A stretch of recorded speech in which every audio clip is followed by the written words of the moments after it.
So amene amalawisa zinthu ndi ndani? A Reserve Bank. Hey, a Reserve Bank. Okay? Governor wa Reserve Bank ndi amene amapanga ma rates kupanga fix ma rates ma exchange rates. Ndi amene amasokoneza zinthu. Ifwa ndikupasana isanzo ere. Chaka chatha chosechi amene mmafuna ma dollars kuti mugule magalimoto ku Japan, amene mmafuna ma dollars kuti mulipire akatundu. Ere? Mabanki samabereka, mabanki analibe ma dollars. Number 1. Number 2, ndiye mmati mukafuna kuti mupeze ma dollars mmabwera pa black market kuti anthu akusinthane. Musinthane ndi anthu amene ali ku Europe, musinthane ndi anthu amene ali ku Israel, musinthane ndi anthu amene ali ku America. Amakusinthane pa rate yanji ya $1. Amakusinthane pa rate ya above 4,000. Akakusinthane pa 4,000 imakhala rate ya above 4,000 flat. Okay? Now, kuti munthu akufunseni kuti $1 ili pabwanji ku Malawi, yankho yanu imakhala ya $1 ili pabwanji.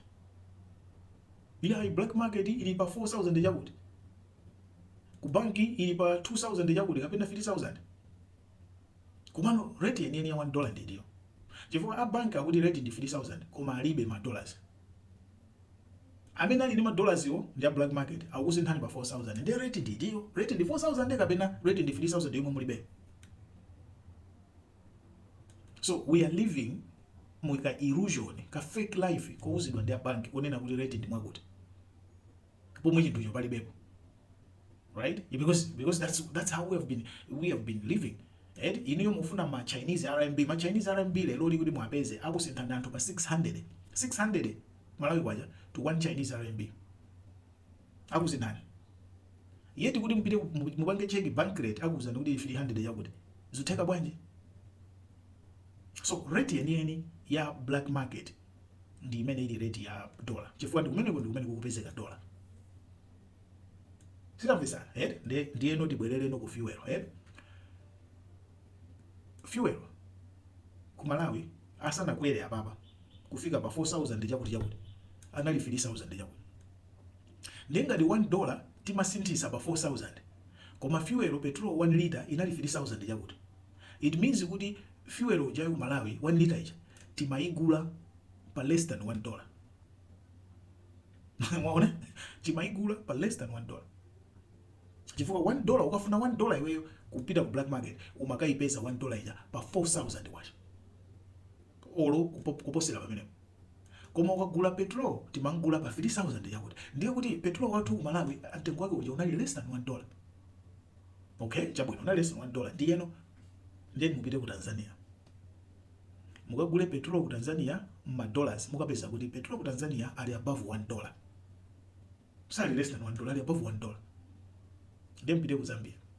Mukapeza kuti petrol ku Zambia ali above $1, sali less than $1. Ndifanya ke aku Zambia aja. Amapeza kuti petrol wa ku Malawi akasintha ndalama yako kuibweresa mmakwacha. Wa ku Malawi uja makhala uchipa. Chifukwa kwacha ija maisintha pa black market. Pa black market makhala 4,000. Koma akapita nayo kukagula petrol uja makangula 3,000 chakuti. Ndiye kuti petrol watu uja makhala uchipa. Maona? So now wakwezedwa petrol uja wafika pa 4,000 chakuti.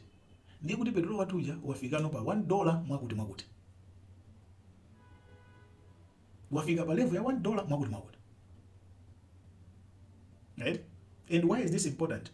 Ngati fuel ku Tanzania ali $1.50 mwachitsanzo ali $1.50. Ndiye ife tukunyamula kuchoka ku Tanzania kuja pa truck ndikulowa naye mu Malawi kuzafika naye ku Nsanje, kuzafika naye ku Chikwawa, kuzafika naye ku Cholo, kuzafika naye ku Blantyre, kuzafika naye ku Mulanje, kuzafika naye ku Balaka, kuzafika naye ku Mwanza, ku Neno. Ndiye angamakhale ali less than $1 ya ku Tanzania ja. Ku Tanzania ndi ku Malawi kumene akuyenera kuchipa ndikuti. Ku Tanzania fuel chimabwera zimatankala zimafikira kumeneko. Ku Tanzania alidi ambweresa so crude kumapanga so marifu kumapanga process work zimafikira kumeneko. Ndiye kumene akuyenera kuchipa fuel ndikuti ku Tanzania kapena ku Malawi. Muzaona kuti fuel akuyenera kuchipa ku Tanzania. Chimodzi zinthu za China zikabwera zimafikira ku Tanzania. Zikafika ku Tanzania kuja ndi ku Malawi kumene zikuyenera kuchipa ndikuti. Zikuyenera kuchipa kuti ku Tanzania. Chimodzi galimoto yanu ya Japan mukaigula kulipira pa Japan kuja. Mmalipira kuti akaifika mpaka ku Dar es Salaam. Mmalipira afika ku Dar es Salaam. Kuti ibwere ku Malawi mmatuma munthu kuti akaitenge. Munthu amene jamaa mpasa 3 million kwacha. 4 million kwacha. akafika ku Japan ku Tanzania kutasamu jaitenga ibwerese zafika so kuti cost ija imaonjezekera be kuti tijafike ku Malawi sio ndinga timakulisa fuel pa 3000 yakuti koma $1 ili pa 4000 ndi kuti ife timakulisa mu cheaper less than $1. How was that possible?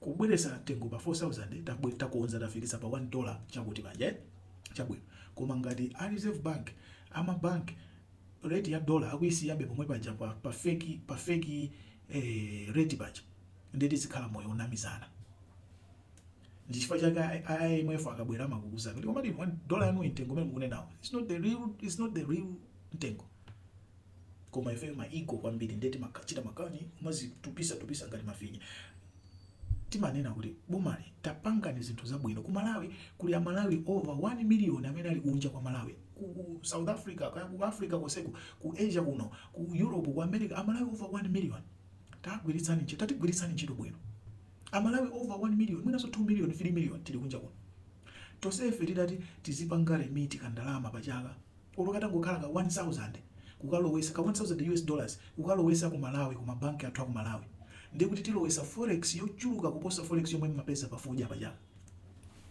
forex yonse yomwe machimerera kuti tapeza mwakuti pafoja yafoja pachaka ija titha kuipambana yonseja mudangopanga mapolisi abwino onena kuti Malawi amene ali kunja tizipanga remit ndalama zikuchani ku chinthu chonena kuti inu yomwe atipangira ife tizikazika sikuti inu yomwe mukatenga ndalama zathuzo ife tikangosika ku Malawi tikazika ku Malawi tazika $, inu yomwe mutenga $, amene ajakuthandizani ife tamaticheka leli makwacha Minister of Finance ndikubwera tisacheza